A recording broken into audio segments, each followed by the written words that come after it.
Hello everybody, I am so excited. Today's video we are going to talk about the top 10 habits that I do on a daily or a weekly basis, sometimes monthly basis, to just keep my life in order.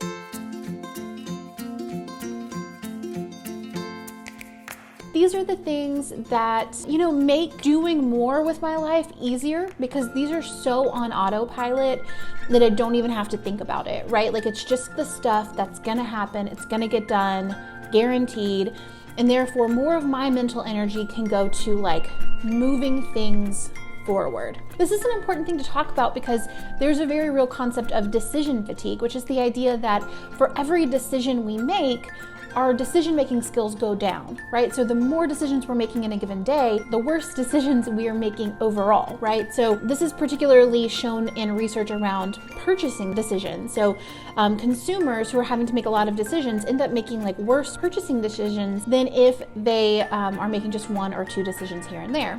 Lots of amazing people who have done amazing things in their lives, like Steve Jobs, they focus on decision fatigue as a priority. They limit the amount of decisions that they're making in a given day. Hence, someone like Steve Jobs, who's wearing the same turtleneck every day, he's not deciding what he's gonna wear every day. He's not giving his very precious brain space to that area of his life. He's giving it to the things he really wants to be giving it to, which for me, I don't wanna be deciding how I'm gonna spend my morning every single morning. I wanna wake up and I wanna know, like, that's the way, I already know how the day's gonna go. I don't have to decide that, I don't have to think about it. I get to just put my decision-making energy into the things that move me, my company, and our life forward. So I'm gonna share with you the 10 things I don't have to decide anymore because I've decided them for me. I do have a little bit of a disclaimer before we dive into this. The first one is that this is what's right for me, right? I'm not saying this is what's right for you. I'm not saying this is like a one-size-fits-all puzzle.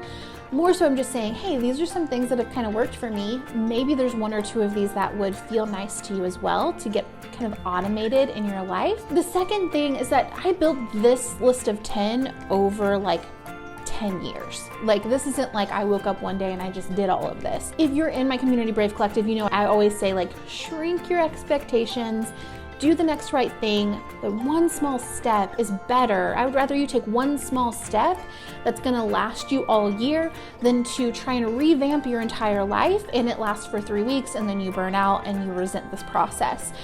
So it's much more important that you kind of like incrementally add in changes here and there instead of trying to kind of rework your whole system overnight. Okay, so let's get into my 10 routines. The first routine that I have is my morning routine. You can watch my latest morning routine. We'll put a little card up here for you. You can watch the latest one there to walk you through every single thing I do in a typical morning. But this is so important to me because it's something that it nourishes me in lots of ways. I do yoga, which is good for my body. I drink water.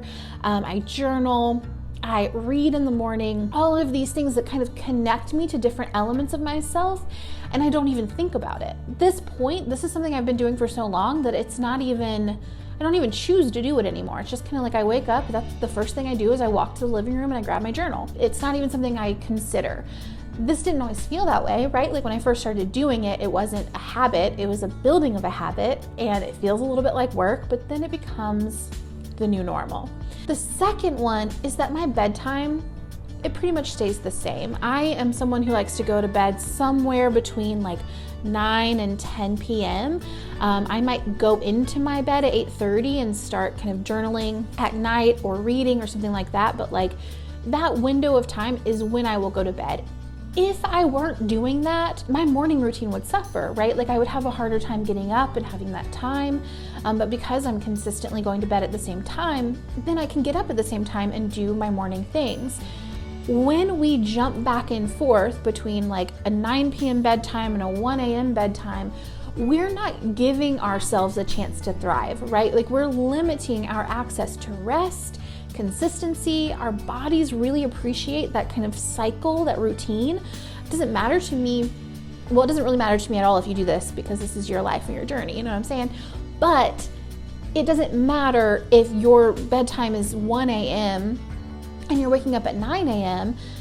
that's fine. It just needs to be consistent, right? Like letting yourself have a routine and a structure that your body can adjust to. The third habit that I stand by is my weekly check-ins. Every single Friday, I have this big whiteboard on my wall. I check in with like what's going on in this whiteboard. And I'll talk to you a little bit more about the whiteboard in a second, but I just pull the tasks off of the whiteboard that I need to do for the coming week, so that when I come in on Monday morning, I'm not figuring out like what needs to happen in this moment. I'm just moving into like, what are we doing today? Like we're going straight into tasks, because honestly for me, like that Monday morning, that energy for me is so kind of like, I've been at a start of a race and I've been trying to run, and like it's not time to go yet, you know? So I've been kind of like storing up all that energy over the weekend, and I'm ready to hit the ground running. First thing Monday morning, I don't want to like decide what my tasks are. And honestly, it's not the best use of that part of my brain. Like that energy of mine is better used for creative, exciting things. So every Friday I do my weekly planning. I think about like, what do I want the next week to look like? The other benefit of doing this for me on Fridays is that I can take the weekend off. Like the part of my brain that is worried that these tasks aren't going to get done, it gets turned off for the weekend, because I've already allocated times and dates to the things that I plan to do. I'm not making like the to-do list as a running to-do list. I'm breaking it down even down to, on Monday I'm doing this task, on Tuesday I'm doing this task, Wednesday, etc. So then I don't even have to worry. I know, okay, the things that need to get done next week already have a time and place. Future Sarajane has got this under control, and Saturday Sarajane can do whatever she wants to do. That brings me to number 4, which is the monthly planning session. The monthly planning session is where I create this whiteboard. On the whiteboard behind you, you'll see there is all of the different running projects in my company. So relationships course that I'm building, podcasts, team members, YouTube, recurring profit is the program I'm in, Bonfire is a merch company that I use, Brave Collective, ads that I'm doing, Instagram, and just like other general tasks. They're all up on the board for the month. So all of January is up, and then I pull each week from that board into my weekly task list. So by the end of the month, all of those little triangles have been colored in and those tasks have been done, and we're ready for the next month. The 5th habit, the thing that we don't have to think about, it's just on autopilot, is that we have what we call a wake up the house and a put the house to bed routine in our home. My husband puts the house to bed. He washes the dishes, he cleans up the kitchen, he tidies the house before we go to sleep, and that is done. The other element of this is that every night while one of us is cooking dinner, the other one and our kiddo will tidy up as well. So we clean off the dining room table of any like laptops or books or things that have been used throughout the day, so that we can eat dinner at the table. Our little's job is to go around the house, collect all of his belongings and put them in their home. Not put them in his room, put them in their home, in his room, so they go to the right place. And then we light the candles on the dining room table, and it's like, it's time for like, we're transitioning to like cozy family dinner time. And then after dinner, we do bedtime and books and all that stuff. And then my husband shuts the house down. He turns off all the lights. He cleans the dishes, he cleans the kitchen, he fluffs the couch. This is like his thing, it's so nice. He like fluffs the couch and folds all of the blankets and like puts the pillows in the right place, so that when I wake up in the morning, the couch is just like beautiful and like so relaxing and nice. So he does all of that. And in the morning, I'm like the morning person. So I do like my morning routine, but then after that, I put the dishes away that he had washed the night before and just make sure the kitchen is like a nice clean slate. I make our morning coffee. I get our little his breakfast and make sure he's set up.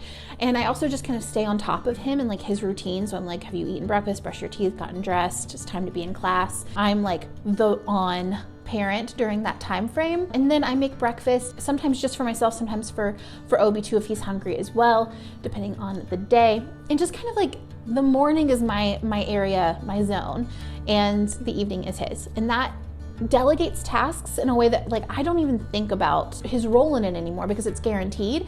And if it's like, this has never happened, but like, let's say there's like 2 or 3 days that one of us doesn't do our part, we're aware, like, oh, this is my task, I'm not doing it. Habit number 6 is my Saturday reset. Saturday is the day that I just do all the things.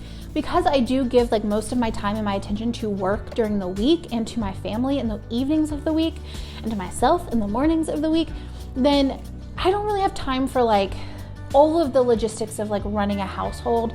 So if I have any organizational practices that I want to do, or if I want to deep clean the house, if I want to take care of my plants, if I want to like pay certain bills or all of that kind of stuff, that's all going to happen on Saturday. And I love that day because I just kind of put on my high energy pants and I knock it all out, and then I crash. And so it's all done. So then Saturday evening and all day Sunday, like I just zone out, chill, don't even like worry about anything. It's all been done. My house feels amazing. I feel accomplished and I get to rest. Which takes me to number 7, which are Sunday recharge routine. Sunday's my favorite day. It's like the most relaxing thing that we do. I am not like a mindless kind of numb out kind of person. I like to entertain myself. And so every single Sunday is transition day at our house because we are a blended family. So we have my stepson and he's with us week on, week off, which means every Sunday, middle of the day, we do transition. So for half the day we have our little. During the whole day, we do pretty much like phone-free Sundays, which means we get to just be really present with each other. We do also screen-free Sundays in terms of like no video games or iPads or anything like that. We do always watch a movie together as a family. If it's in the morning time, we order bagels from Bruegger's Bagels. If it's the evening time, we'll order pizza and we'll just kind of hang out and chill out and watch a movie. Then otherwise we do activities together as a family that are like screen free. Then whatever time if it's just the times that it's just me and Obi, we do 2 really big things that I think are really special for our marriage. The first one, again, is Documentary Sunday. We've talked about this before. We watch a documentary together, we discuss it. We also order takeout. So we always are going to order takeout for breakfast and dinner on Sundays and just chill out, have fun, but it's also kind of intellectually stimulating in a way that's really nice. And we have our marriage meeting every Sunday. This is where we like sit down and we hash everything out. Like we talk about what was great that week. We talk about what was really hard. Is there any unresolved conflict? We are currently reading a book together, The 7 Principles of a Successful Marriage, I think is what it's called, by the Gottman Institute. So we read out loud to each other and we do these question cards where we just kind of like discuss different areas of life and things. And that is really just like one of the greatest things that we've ever done for our marriage, is this time to really sit down and make sure we're hashing out every conflict, even if it's hard. But we always feel more connected afterwards. We always feel like, I love what I'm here. I'm so like on your team. You're on my team. We're doing this together. So that is our Sunday routine. The 8th habit that I cannot live without is our cooking, like our who makes dinner kind of pattern. We have this like pretty routined out because my life is a little bit weird in the sense that like on Tuesdays, I know I'm going to film basically all day Wednesday. So I do filming and I do record workshops and I do interviews and podcasts.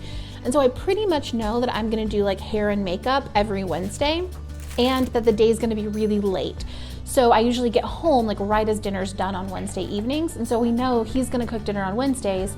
I also typically shower and like wash my hair and do like the big shower on Tuesdays so that I can be ready for Wednesdays. So he usually cooks on Tuesdays and Wednesdays. I usually cook on Mondays and Thursdays.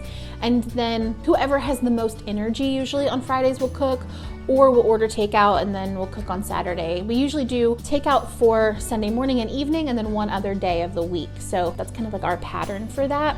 That feels really nice for us. But it's just nice to know everything's planned out in advance. Like we know who's cooking when. We don't really have to discuss it. Sometimes we reevaluate, like if the week is weird, we'll reevaluate it. But in general, like I know who's gonna make dinner that night and we don't have to choose that or plan that. In addition, we do HelloFresh, so we don't really have to decide what we're having for dinner either. Like it comes to us, we decide like between 4 meals which one we're gonna have that night, but otherwise we're not having to make that decision either. Okay, the 9th habit that I love so much in my life is that I read a nonfiction book in the morning and a fiction book in the evening. This is really getting the balance for me. One of my goals for last year was just to read 1 book a month. And I worked so hard on that habit that I ended up reading like several more than that.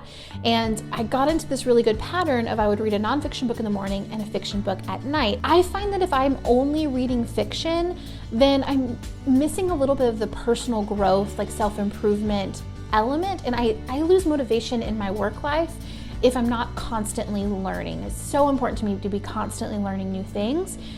But if I'm only reading nonfiction, then I lose my interest in reading altogether. Like fiction really helps me to feel excited to read, and like reading is like a fun hobby. Nonfiction doesn't really do that for me. It can actually kind of feel like a chore if I'm not balancing it out. So that balance has really offered me a lot in my life, and it's one of my favorite habits. My final habit for today is number 10, is putting my phone away. I have had to start doing this in the new year. Like this is one of the more important things that I've had to do. I started doing it last year, but it's really become like a high priority just for my own mental health and like my sustainability of like the work that I do. I don't pick up my phone until I go to work. So my phone is really kind of a work thing for me. I pick up my phone at 9 a.m. I put my phone when I go home. Sometimes I use it to work out, which I usually do like right when I get home. But then otherwise, I put it away, and it's put up until the next morning when I go back into work. I do try to text a friend or two before I leave my office, but then I respond to them the next day when I'm back in the office. So that is something that has been monumental for my mental health. I found that like dividing my energy between like real life and internet life was causing me a lot of stress. It was causing me to be irritable with the people who were present with me in my life, people that I love the most. And it was depleting my ability to do my job as well as I want to be doing it. So putting my phone away, not being on it all the time has been so good. Sometimes I have it on Saturdays, sometimes I go the whole weekend unplugged depending on the week. But that is my final habit for you guys. Let me know in the comments below, what habits are you really like, just like I cannot live without. This is like the one that sustains me, the one that's keeping me going, and or share with me like what habit you feel like you want to call in. You know, what are you wanting to work on in the new year? Share that in the comments as well. Thank you guys so much for being here, and I will see you in the next one.